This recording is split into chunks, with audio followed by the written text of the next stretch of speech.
The rain fell in sheets outside the grand gates of Buckingham Palace, the droplets glistening like diamonds in the dim streetlights.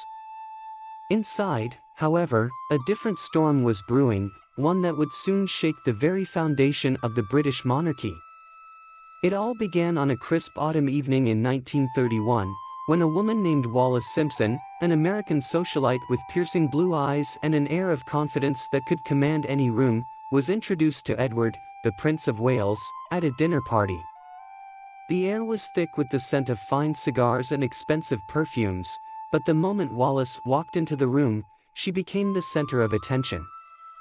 Everyone noticed the way Edward's gaze followed her, intrigued by this woman who was so unlike the demure English ladies he was accustomed to. Wallis was unlike any woman Edward had ever met. She was bold, witty, and carried herself with a kind of regal independence that fascinated him. She was also married, not once, but twice. Her first marriage to a U.S. Navy pilot had ended in divorce, and she was now married to a British-American businessman, Ernest Simpson. But neither her marital status nor her American roots seemed to deter the prince's growing infatuation. As weeks turned into months, Wallis and Edward's encounters became more frequent.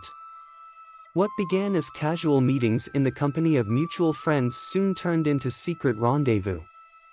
Edward found himself captivated by Wallis's sharp intellect and her ability to challenge him in ways no one else dared. She was direct, often brutally so, and Edward reveled in it. He was tired of the endless royal protocol and the expectations that came with his title. Wallis was a breath of fresh air, an escape from the suffocating life he led. But with their deepening relationship came rumors, whispers among the aristocracy that the Prince of Wales was becoming too involved with this twice-divorced American. The idea that Wallis Simpson, a commoner with no royal blood and a scandalous past, could ever be a serious contender for the future Queen of England was unthinkable to many. The royal advisors and courtiers were soon on high alert, watching Edward's every move. But Edward was undeterred. By 1934, he was completely enamored with Wallis. He showered her with lavish gifts, took her on trips aboard the royal yacht, and even introduced her to his closest friends, who were baffled by his obsession. Wallis, for her part, played the role of the reluctant lover, knowing full well the risks of their affair but unable to resist the pull of Edward's love. In January 1936, King George V, Edward's father, passed away, and Edward ascended to the throne as King Edward VIII. His new title did little to change his feelings for Wallis. In fact, his love for her only grew stronger. Wallis, however, was acutely aware of the growing tensions. She knew that the British establishment would never accept her as queen. The very thought of it was enough to send shockwaves through the nation. But by this point, Edward was beyond reason. He was determined to marry Wallis, no matter the cost. As the months wore on, the pressure mounted. The Prime Minister, Stanley Baldwin, and the Archbishop of Canterbury were among the many who vehemently opposed the idea of Wallis becoming queen. They presented Edward with a choice: the crown or Wallis. Edward, now consumed by his love for her, made a decision that stunned the world. On the evening of December 11, 1936, Edward addressed the nation via a radio broadcast that would go down in history. "I have found it impossible," he said, his voice steady but filled with emotion, "to carry the heavy burden of responsibility and to discharge my duties as king as I would wish to do without the help and support of the woman I love." The world was left in disbelief. A king had chosen love over duty, abdicating the throne for a woman many considered unworthy of such a sacrifice. The following day, Edward left England, exiled by his own choice, to join Wallis in France.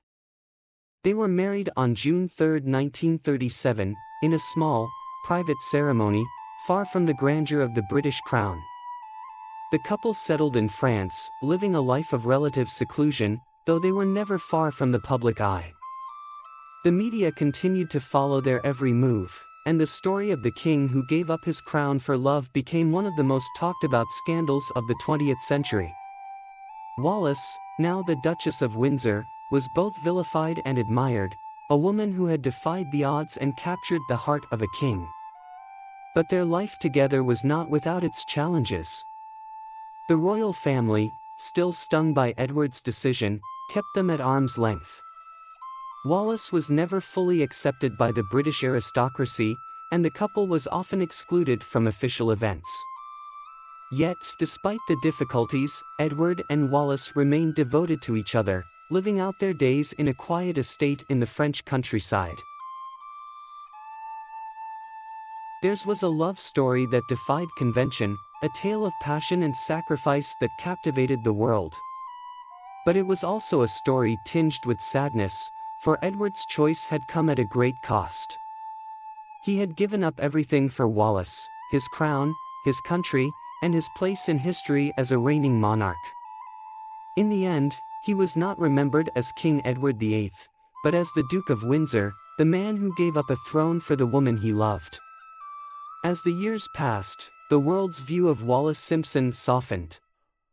She was no longer just the woman who had stolen a king's heart and crown, but a symbol of enduring love, a reminder that sometimes, the greatest acts of courage are those made in the name of love.